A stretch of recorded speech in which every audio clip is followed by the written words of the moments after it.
ಅನ್ವಯಿಸಿದರೆ ಅಥವಾ ರೆಸೊನೇಟ್ ಆದರೆ ಮಾತ್ರ ತೊಗೊಳ್ಳಿ, ಇಲ್ಲಾಂದರೆ ಬಿಟ್ಬಿಡಿ. ಇದು ಒಂದು ಜನರಲ್ ರೀಡಿಂಗ್ ಮಾತ್ರ ಆಗಿರುತ್ತೆ. ಕಾರ್ಡ್ಸ್ನ ಶಫಲ್ ಮಾಡಿದಾಗ ನನಗೆ ಫಸ್ಟ್ ಕಾರ್ಡ್ ಸನ್ ಕಾರ್ಡ್ ಬಂದಿದೆ. ಯಾವಾಗಲೂ ಹೇಳೋ ಹಾಗೆ ಇಡೀ ಟ್ಯಾರೋ ಡೆಕ್ಕಲ್ಲೇ sun card is a positive card ಅಂತ ನಾನು ಹೇಳ್ತೀನಿ. ಸನ್ ಕಾರ್ಡ್ ಒಂದು ಖುಷಿ, ಸಂತೋಷನ, ಹ್ಯಾಪಿನೆಸ್ನ, ಜಾಯ್ಫುಲ್ನೆಸ್ನ ರೀಪ್ರೆಸೆಂಟ್ ಮಾಡುತ್ತೆ. ಯಾರಾದರೂ ಪ್ರೆಗ್ನೆನ್ಸಿಗೋಸ್ಕರ ವೇಟ್ ಮಾಡ್ತಾಯಿದ್ರೆ, ಖಂಡಿತವಾಗ್ಲೂ ತಾಯಿ ಆಗಬೇಕು ಅಂತ ಅಂದ್ಕೊಂಡಿದ್ರು ಕೂಡ ಖಂಡಿತ ಒಂದು ಪಾಸಿಟಿವ್ ನ್ಯೂಸ್ ಬರುತ್ತೆ ಅಂತ ಕಾರ್ಡ್ ಹೇಳುತ್ತೆ. ಅಥವಾ ಯಾರನ್ನಾದರೂ ನೀವು ಅರ್ಥ ಮಾಡ್ಕೊಳ್ಳೋಕ್ಕೆ ತುಂಬ ಟ್ರಬಲ್ ಅಂತ ಹೇಳ್ತೀನಿ, ತೊಂದರೆ ಪಡ್ತಾಯಿದ್ರೆ, ಆ ವ್ಯಕ್ತಿ ಅರ್ಥನೇ ಆಗ್ತಾಯಿಲ್ಲ ಅಂತ ಅನ್ನಿಸ್ತಾ ಇದ್ದರೆ ಅದರ್ ಪರ್ಸನ್ಗೂ ಅಥವಾ ನಿಮಗೂ ಈ ಥರ ಫೀಲ್ ಆದರೆ, ಸೊ ಅರ್ಥ ಸ್ಟಾರ್ಟ್ ಆಗಿದೆ ಇತ್ತೀಚೆಗೆ ಅಂತ ಹೇಳ್ಬೋದು. ಸಕ್ಸಸ್ ಅಂತ ಹೇಳ್ತೀನಿ, ನೇಮ್ ಆ್ಯಂಡ್ ಫೇಮ್ ಅಂತ ಹೇಳ್ಬೋದು. ಸೊ ಅನ್ಕಂಟ್ರೋಲೇಬಲ್ ಫೀಲಿಂಗ್ಸ್ ಇದ್ದರೂ ಕೂಡ ಕೆಲವೊಮ್ಮೆ ಸನ್ ಕಾರ್ಡ್ ಬಂದಿರುತ್ತೆ. ಯಾವ ಥರ ಅಂದರೆ ನಿಮ್ಮ ಫೀಲಿಂಗ್ಸ್ನ ನೀವು ಕಂಟ್ರೋಲ್ ಮಾಡ್ಕೊಳ್ಳೋಕ್ಕೆ ಆಗ್ತಾಯಿಲ್ಲ. ಕೆಲವ್ರಿಗೆ ತುಂಬ ಟೆಂಪ್ಟಿಂಗ್ ಫೀಲಲ್ಲಿ ಕೆಲವ್ರು ಇದ್ದೀರಾ. ಸನ್ ಕಾರ್ಡ್ ಫಸ್ಟ್ ಕಾರ್ಡ್ ಬಂದಿರೋದ್ರಿಂದ ಸೊ ಏನೇನೋ ಆಗ್ತಾಯಿದೆ ಲೈಫಲ್ಲಿ. ಸ್ಟಾರ್ಟಿಂಗ್ ಎಕ್ಸ್ಪೀರಿಯನ್ಸ್ ಅಂತ ಹೇಳ್ಬೋದು, ಫಸ್ಟ್ ಟೈಮ್ ಅಂತ ಹೇಳ್ತೀವಲ್ಲ, ಯಾರ ಮೇಲೂ ತುಂಬ ಹೆವಿ ಲವ್ ಆಗಿದೆ ನಿಮಗೂ ಅಥವಾ ಅದರ್ ಪರ್ಸನ್ಗೂ. ಸೊ ಅನ್ಕಂಟ್ರೋಲೇಬಲ್ ಫೀಲಿಂಗ್ಸ್ ಅಂತ ಹೇಳ್ಬೋದು. ಕೆಲವರಿಗೆ ವೆಕೇಷನ್ನ ಅಗತ್ಯ ಇದ್ದರೂ ಕೂಡ ಸನ್ ಕಾರ್ಡ್ ಬಂದಿರುತ್ತೆ ನಿಮಗೂ ಅಥವಾ ನಿಮ್ಮ ಪಾರ್ಟ್ನರ್ಗೂ. ಸೆಕೆಂಡ್ ಕಾರ್ಡ್ ನನಗೆ ಡೆವಿಲ್ ಕಾರ್ಡ್ ಬಂದಿದೆ. ಸೊ ಮೇ ಬಿ ಜಾಬ್ನ ಕ್ವಿಟ್ ಮಾಡಬೇಕು ಅಂತ ಅನ್ನಿಸ್ತಾ ಇರ್ಬೋದು ಕೆಲವರಿಗೆ. ಸೊ ಮೇ ಬಿ ಏನೋ ರಾಂಗ್ ಆಗ್ತಾಯಿದೆ, ನನ್ನ ಜೊತೆ ಏನೋ ತಪ್ಪಾಗ್ತಾ ಇದೆ, ಇಲ್ಲೇನೋ ಸರಿ ಇಲ್ಲ ಅಂತ ಅನ್ನಿಸ್ತಾ ಇದೆ. ಕೆಲವರು ಡೌಟ್ ಬರೋ ಸ್ಟಾರ್ಟ್ ಆಗಿದೆ. ಸೊ ನಾನು ತುಂಬ ವರ್ಕ್ ಮಾಡ್ತಾಯಿದ್ದೀನಿ, ನಾನು ತುಂಬ ಹಾರ್ಡ್ ವರ್ಕರ್ ಇದ್ದೀನಿ. ಸೊ ನನ್ನ ಶ್ರಮಕ್ಕೆ ಇಲ್ಲಿ ಪ್ರತಿಫಲ ಇಲ್ಲ ಅಂತ ನಿಮಗೂ ಅಥವಾ ಕೆಲವ್ರಿಗೆ ಅನ್ನಿಸ್ತಾ ಇದೆ. ಡಿಸಾಸ್ಟರ್ಸ್ ಅಂತ ಹೇಳ್ಬೋದು. ತುಂಬ ಪೊಸೆಸಿವ್ ಇದ್ದೀರಾ ನೀವು ಅಥವಾ ನಿಮ್ಮ ಪಾರ್ಟ್ನರು ತುಂಬ ಪೊಸೆಸಿವ್. ಸೊ ಯಾವ ಥರ ಅಂದರೆ ಕ್ರೀಪಿ ವೇಯಲ್ಲಿ ಅಂತ ಹೇಳ್ಬೋದು. ಸೊ ಪಾಸಿಟಿವ್ ಪೊಸೆಸಿವ್ನೆಸ್ ಅಲ್ಲ ಇದು, ತುಂಬ ನೆಗೆಟಿವಿಟಿ ಇದೆ, ಟಾಕ್ಸಿಕ್ ಎನರ್ಜಿ ಅಂತ ಹೇಳ್ತೀವಿ. ನಿಮ್ಮನ್ನು ಅವ್ರು ಫುಲ್ಲಿ ಕಂಟ್ರೋಲ್ ಮಾಡೋಕ್ಕೆ ಟ್ರೈ ಮಾಡ್ತಾ ಇದ್ದಾರೆ ನಿಮ್ಮ ಪಾರ್ಟ್ನರ್, ಅಥವಾ ನೀವು ಅವರನ್ನು ಆಲ್ರೆಡಿ ಮ್ಯಾರಿಡ್ ಇರ್ಬೋದು. ಅವ್ರ ಜೊತೆ ಯಾಕೆ ಮಾತಾಡಿದೆ, ಇವ್ರ ಜೊತೆ ಯಾಕೆ ಮಾಡ್ತಾ ಇದ್ದೆ. ಸೊ ಅನುಮಾನ ಅಂತ ಹೇಳ್ತೀನಿ, ತುಂಬ ಡೌಟ್ಸ್ ಇದೆ ಅವ್ರಿಗೆ.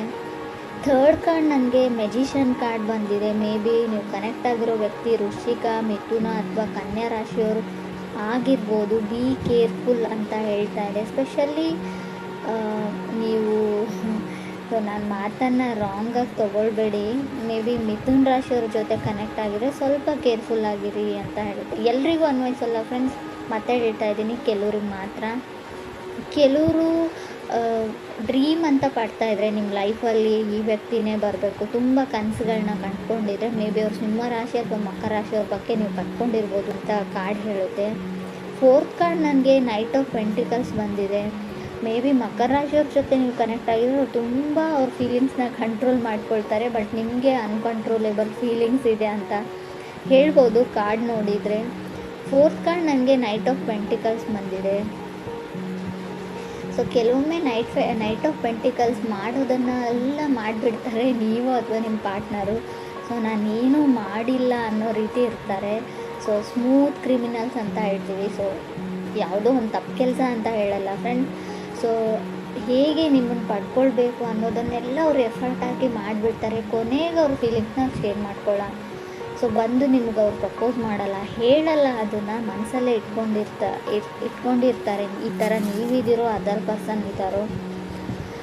ಸೊ ಏನೂ ಗೊತ್ತಿಲ್ಲ, ನನಗೇನೂ ಆಗಿಲ್ಲ, ಏನೂ ನಡೆದೇ ಇಲ್ಲ, ನನ್ನ ಮನಸ್ಸಲ್ಲಿ ಏನೂ ಇಲ್ಲ ಅನ್ನೋ ಥರ ಆ್ಯಕ್ಟ್ ಮಾಡ್ತೀರಾ ನೀವು ಅಥವಾ ಅದರ್ ಪರ್ಸನ್. ಕಾರ್ಡ್ ಹೇಳೋ ಪ್ರಕಾರ ತುಂಬ ಸೀಕ್ರೆಟಾಗಿ ಯಾರನ್ನು ಅಡ್ಮೈರ್ ಮಾಡ್ತಾ ಇದ್ದೀರಾ ಮನಸ್ಸಲ್ಲಿ ನೀವು ಅಥವಾ ಅದರ್ ಪರ್ಸನ್ನು ಅಂತ ಕ್ಲಿಯರಾಗಿ ಕಾರ್ಡಲ್ಲಿ ಗೊತ್ತಾಗ್ತಾ ಇದೆ. ತುಂಬ ಹೆವಿ ಲವ್ ಇದೆ, ಮನಸ್ಸಲ್ಲಿದ್ದಾರೆ ಆ ವ್ಯಕ್ತಿ, ಕನಸಲ್ಲಿ ಕೂಡ ಬರ್ತಾರೆ ಅಂತ ಹೇಳ್ಬೋದು. ಫಿಫ್ತ್ ಕಾರ್ಡ್ ನನಗೆ 8 ಆಫ್ ಸಾರ್ಡ್ಸ್ ಬಂದಿದೆ. ಫಿಫ್ತ್ ಪ್ಲೇಸಲ್ಲಿ 8 ಆಫ್ ಸಾರ್ಡ್ಸ್ ಬಂದರೆ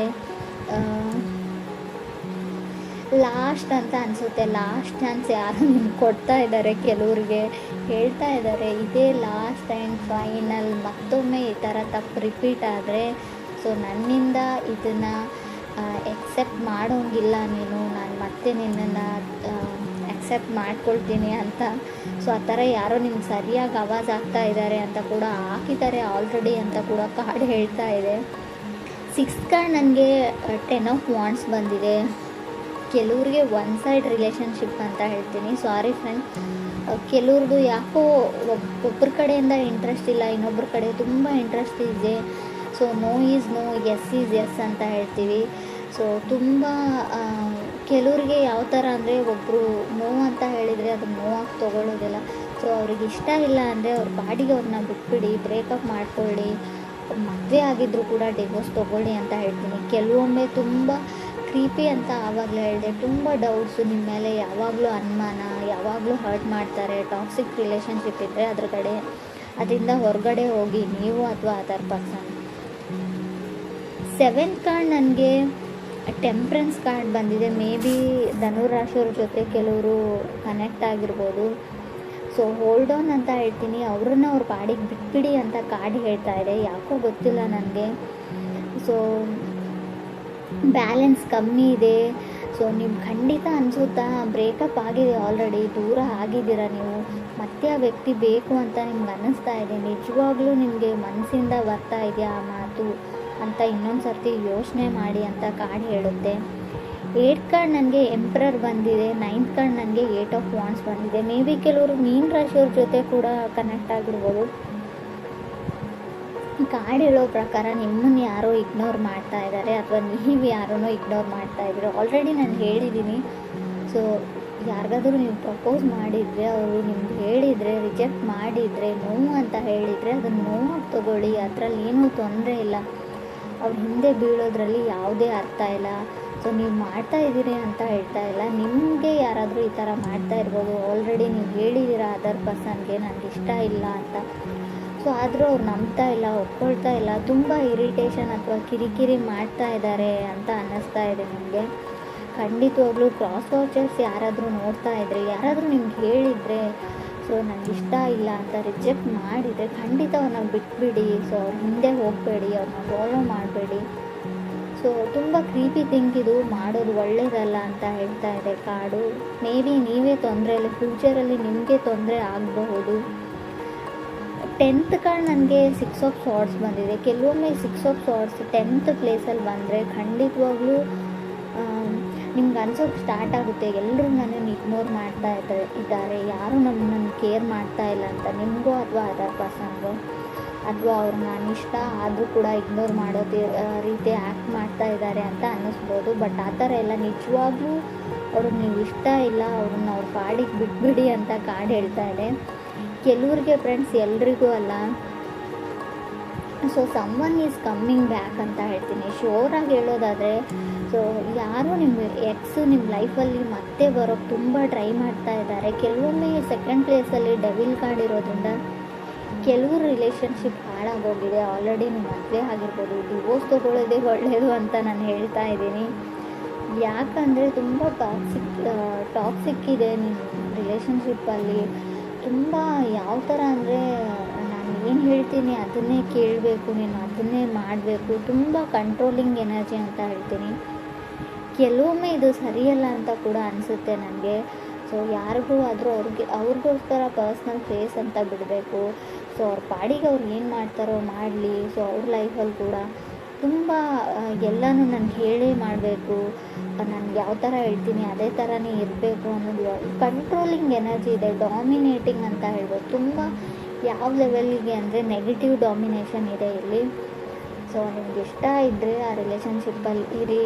ಸೊ ಇಲ್ಲ ಅಂದರೆ ಖಂಡಿತ ಅದರಿಂದ ಹೊರಗಡೆ ಹೋಗಿ. ಕೆಲವೊಮ್ಮೆ ನಾವೆಲ್ಲನೂ ತಾಳ್ಮೆಯಿಂದ, ಪೇಷನ್ಸಿಂದ ಆಗೋದನ್ನೆಲ್ಲ ತಾಳ್ಮೆಯಿಂದ ತಾಳ್ತೀನಿ, ಸೊ ಅಡ್ಜಸ್ಟ್ ಆಗ್ತೀನಿ ಅನ್ನೋದು ಒಳ್ಳೆಯದಲ್ಲ. ಕೆಲವೊಮ್ಮೆ ಯೂನಿವರ್ಸ್ ಕ್ಲೂನ ಕೊಡುತ್ತೆ, ಏನೋ ಮುಂದೆ ಆಗೋ ಅನಾಹುತಕ್ಕೋಸ್ಕರ. ಸೊ ಯಾರಿಂದನೂ ಏನಾದರೂ ಹೇಳಿಸ್ತಾ ಇರುತ್ತೆ, ಅದನ್ನು ನೀವು ಗಮನ ಕೊಟ್ಟು ಕೇಳಿ.